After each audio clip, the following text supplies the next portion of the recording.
Hey guys, in this video, I will show you how to check out with an Amazon gift card. All right, let's begin.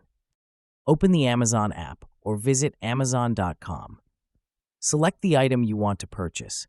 Add it to your cart, then tap the shopping cart icon at the bottom right and proceed to checkout. At the top of the checkout page, you'll see the order summary, including the item cost, tax, and delivery address. But if you don't have the payment method set up, you will be redirected to this page.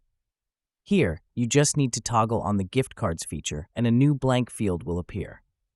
Now, enter the target gift card code into this field and tap on Continue to apply it in your order.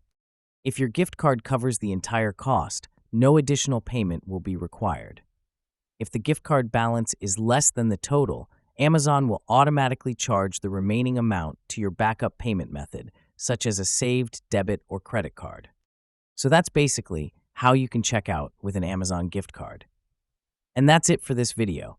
If you find this helpful, consider subscribing and giving this a big thumbs up. Thanks.